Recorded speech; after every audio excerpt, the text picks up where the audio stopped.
Today is December 21st. It's the first day of winter in the northern hemisphere, first day of summer in the southern hemisphere. And I thought I would do a quick reading on Donald Trump. And I just want to see where he's at right now and what's ahead for him. I did a reading for him for the new moon. Actually, it was on the 10th, December 10th, right after the new moon. And it didn't look like he was going to make it to the next new moon. I want to see if that has changed or just what is going on and where this is all headed.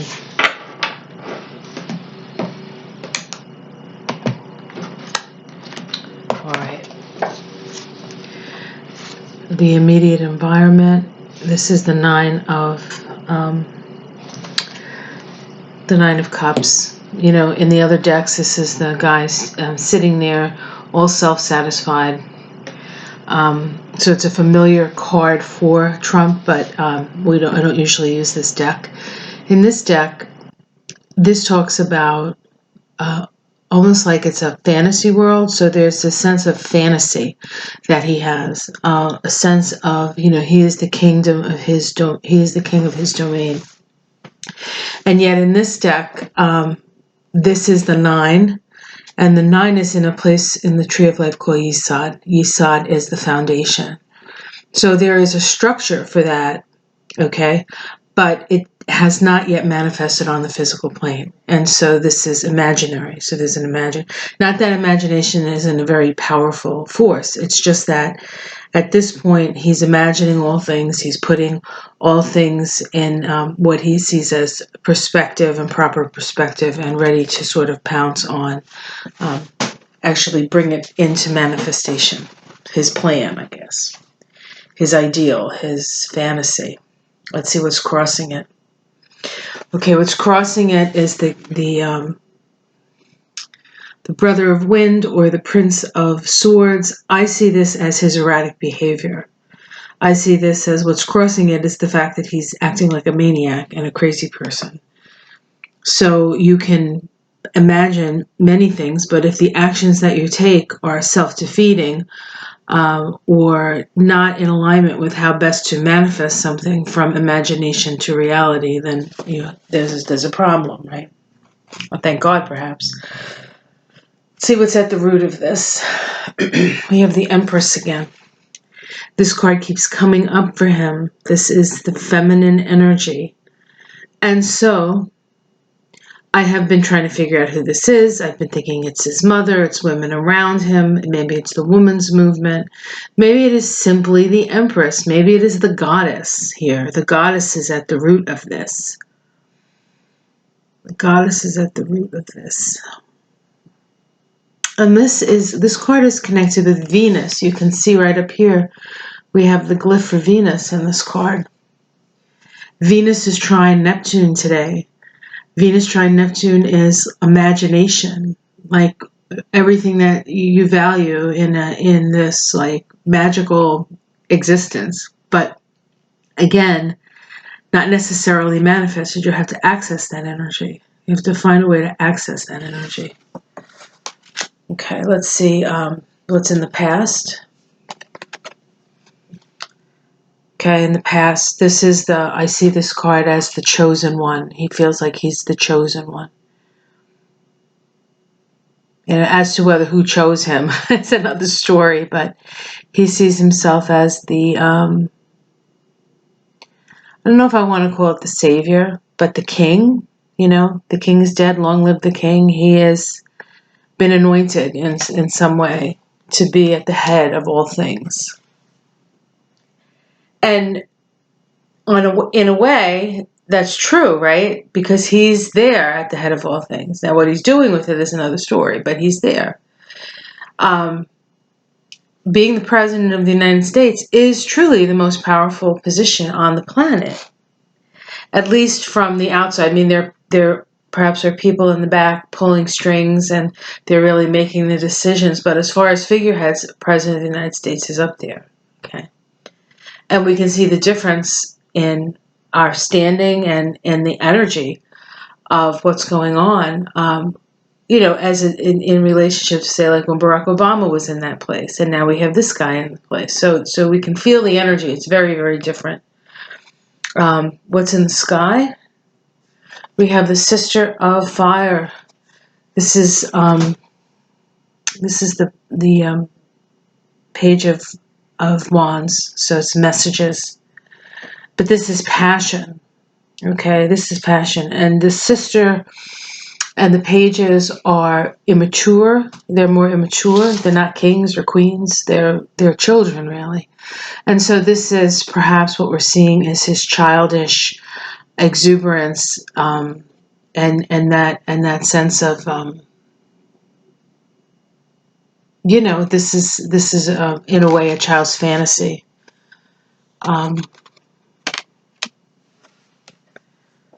In front of us, the immediate future, 6 weeks out. The Seven of Pentacles.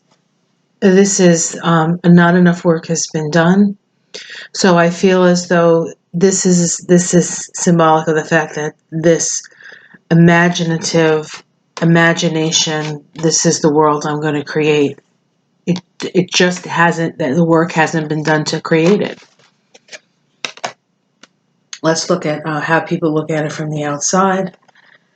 Okay, this is the card of convergence. It's about two things coming together. This could be the Mueller investigation coming together with the Democrats being in charge of the Congress, right? The House of Representatives. I might have said that wrong. Or just things coming together, like it's all coming to a head now. Domestic situation. Now, this could be us. We have to have courage, or this could be him. He has to have courage. He has to have courage of his convictions, which we know he does. So there is this sense of sort of striking out and fighting for his life, which is what he's doing. Hopes and fears. The way of the cross. This is crucifixion. So we know who's hoping for that, right? Okay, and outcome. Okay, this is chaos, but seeing over the chaos. So this is a highly emotional disturbances here. We have a highly emotionally disturbed person. Let's see if we can pull a major arcana. Temperance and balance. Finding balance. So I feel like his activity will be tempered. I don't feel like he himself has the capacity to temper himself. So it's probably temperance from the outside coming in. So something is going to be there. Some balancing force will balance against him. Okay. Let's see what's at the bottom. And this is the card of endings. And so this is, I would say, the end of his reign. So I asked because I was curious. For the new moon, I asked, and it came up that he was at the end of something. And I asked again because things are blowing up like crazy. 10 days later, it only took 10 days, or 11 days, and it looks the same way. It looks like this is really his, his last. I want to say hurrah.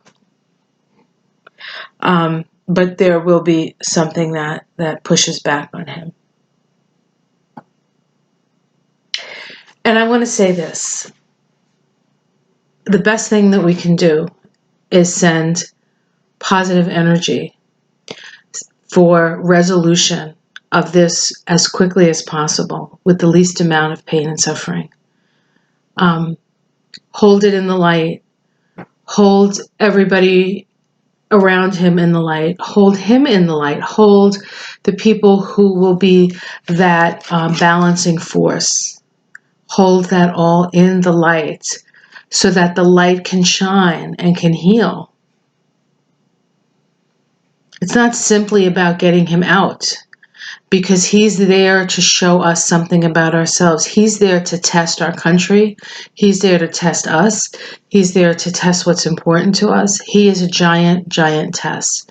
And we can see where there are weaknesses in our system, and we can see where there are strengths. And so that's what he's really here to show us. I made a comment about perhaps he is cleaning out the swamp, and somebody said, I don't see it.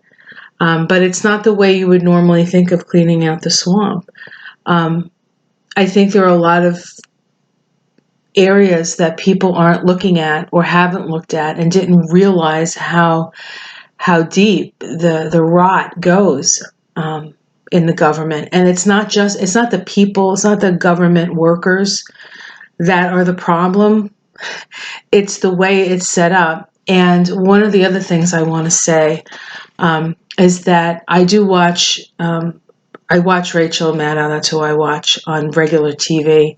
And then I watch Democracy Now! And I watch The Young Turks. So I watch other, and PBS. I like to watch PBS for my news. So I try to get as balanced a perspective as I can get, although I'm sure some of you might say The Young Turks, right? That balanced? But yes, it's balanced. It's not particularly balanced, but well, I think it's good. You hear things you don't hear other places. And yes, they do have a progressive bent. Sometimes they go a little too far. But I'm intelligent enough to and connected enough to my own instincts to know when perhaps I don't necessarily agree with them, right? So there's that. What was my point? It was a very important point. So, MSNBC and CNN, and they keep making Russia be the, they're trying to destroy our democracy, and they're doing all this. And yes, they're doing all that. And yes, but the core of the problem with our democracy is money. And so if we don't get the money out of politics, what the money in politics, what it does is it sets up a system that's easier to bring down, because the people are not being, the people don't have a voice. And when you don't feel like you have a voice, then you disengage. If you want people to engage, you have to give them a voice. And if all the money is going and coming from Monsanto, or going and coming from these war, the industrial complex, where our major output is death.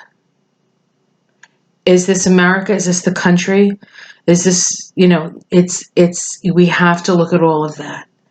And he brings it up for us because he's unapologetically, narcissistically crazy. And everybody else that was in that position is sort of like a normal, like, sane person. And, maybe they don't necessarily agree with everything that's going on behind the scenes, but they work with it and through it to do their best. But this guy's just throwing everything out. And so it's disruptive, it's difficult, but it's necessary. This is a necessary thing that we're going through.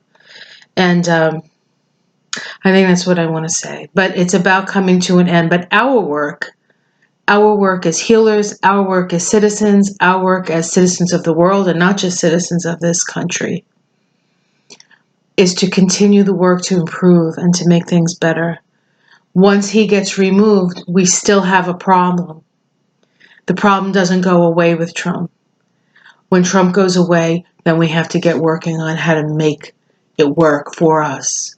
We have to evolve as a country. We have to evolve as humanity and start to consider how we are treating each other and how we are treating this planet. So, okay, I'm off my soapbox. Hope you enjoyed this video. Like and subscribe, and I will see you again soon. And I don't really like I enjoy it, so don't get me wrong, I do enjoy doing these readings, but I don't want to seem like I'm obsessed with this, because it's not that. But I do feel that there are messages in all of this, and that's what I'm trying to convey, at least from my perspective, and hopefully it can help you in your daily interactions with this energy. It's not easy. Have a great day, and I'll see you again soon. Bye.